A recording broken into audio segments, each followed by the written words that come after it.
Today we're at the Silver Lake Sand Dunes on the west side of Michigan, and we are going to be driving the Honda Talon 1000R. Honda sent us these side-by-sides to test and review over the next few months, so we are going to put them through the ringer today and get a baseline on what these things are like to drive in the sand.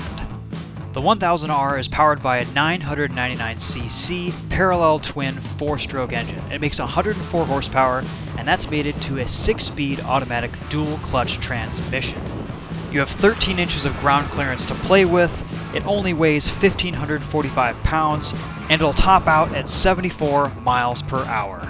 The Talon 1000X starts at $19,999. So the first thing I'll admit is I am pretty new to the world of Honda powersports and side-by-sides. I did drive a Polaris RZR on my bachelor party, but I was pretty disappointed with the CVT. The 6-speed dual-clutch transmission is a segment first and kind of a game changer in the world of side-by-sides. Think rally car meets off-roader. Over the next couple of months, we'll be putting these side-by-sides through a barrage of tests, including rock crawling, mudding, and of course today at the sand dunes. The first test, it's got to be Test Hill. If you've ever been to Silver Lake, you know this is kind of the benchmarking place where everyone tests their rigs. And of course, as you can see, the 1000R has no problem climbing to the top. Easy, you could even do it in 2-wheel drive. We've aired down to about 8 psi today. Probably could have gone a little bit lower, but didn't want to risk debeating, and we had no traction issues on these tires at all throughout the day. This way we get a little bit more ride comfort and a little bit more grip on the sand. It's a nice balance. This 1000R absolutely rips in a straight line.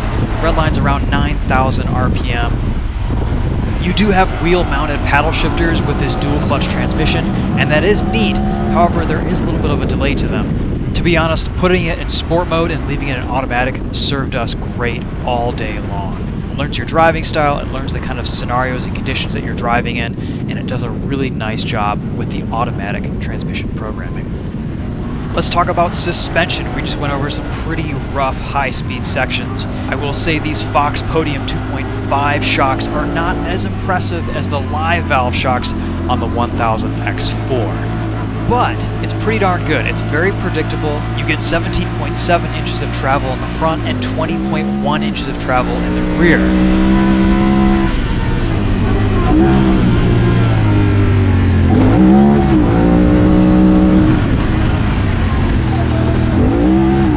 I love how predictable and how flickable this 1000R is. It has a slightly wider track than the 1000X4, and it's very stable on cornering.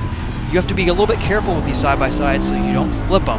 The 4-seater was a little bit leery around some corners, but this 1000R is very confidence-inspiring. You can really chuck it in, hang out the rear end for some nice slides within reason, and feel like you're not going to flip over. As demonstrated right here in this corner. These things are so much fun, you guys. I can't express what a blast this was today. You can see ahead that Charlie's pulling away from me just a little bit on this rough section. He has so much more confidence and ride comfort on the live valve shocks. The 1000R is definitely a more involving experience, and the stiffness and the ride quality is part of that. You save a little bit of money, and honestly, it's no less fun to hustle around these sand dunes. Also, an important note is we've been sliding this thing around just now in i4-wheel drive, which is Honda's very trick intelligent 4-wheel drive system. It uses a brake-based traction system that pairs up with a limited slip differential, and that sends power to the wheels with the most grip. It's a system that works seamlessly in the background. You never notice it happening. It may lead to a little bit more brake wear over long-term use, but really it does a very good job distributing power, and it still lets you have quite a bit of fun. You can also very easily switch it into 2-wheel drive with just the press of a button on the dash. Again, I'm just going to say how much fun these things are to drive. They are absolute hooligans. You can just beat on them and rag on them all day long, and they will just keep dishing it out. They will take so much punishment, and just because they're lightweight, they're overbuilt, I think you'd be hard-pressed to have more fun than anything else off-road, especially for only 20 grand. Alright, enough fooling around. It's time for a drag race.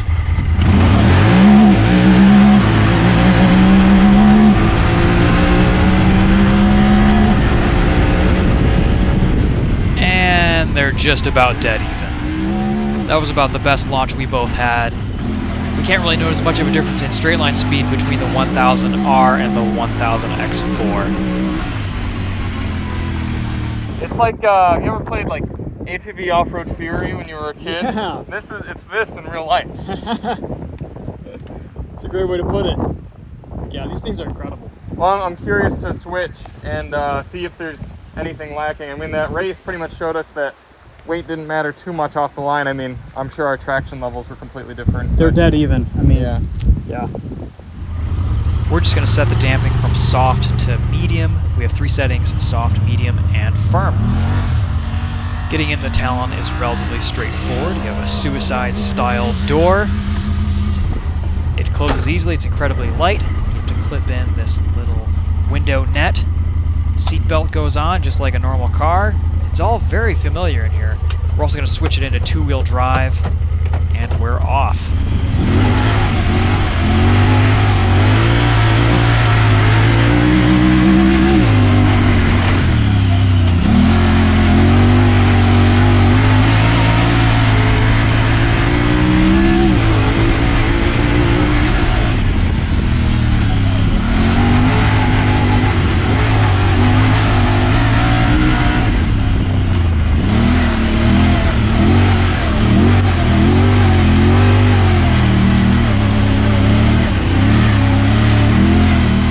Even in 2-wheel drive on the sand, the traction is outstanding.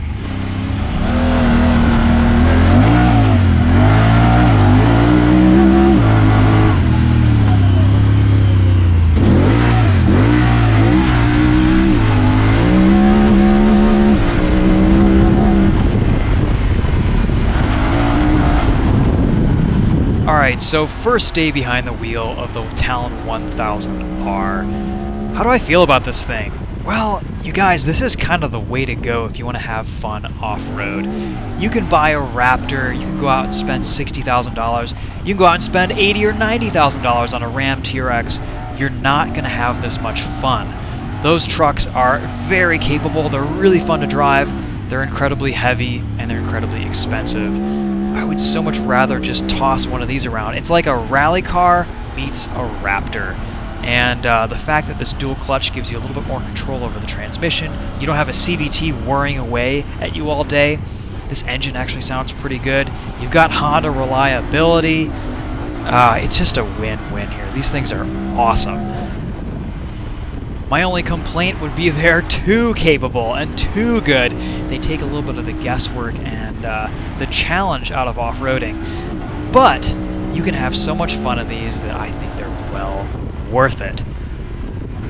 My only drivability complaint with the Talon 1000R is that it can be a little bit rough off the line sometimes. Light throttle starts with the DCT engaging at low speeds can be a little bit jerky and unpredictable. Loading, unloading onto a trailer, you just have to kind of get to know it and feather the throttle. Also in high speed situations, it's not an issue, but I do wish these had a little bit better of a turning radius. You get into tight rock crawling or situations where you need to maneuver around a tight radius turn, and it just doesn't have the steering angle. You find yourself doing an Austin Powers turn, and the forward reverse just isn't fun with the dual clutch.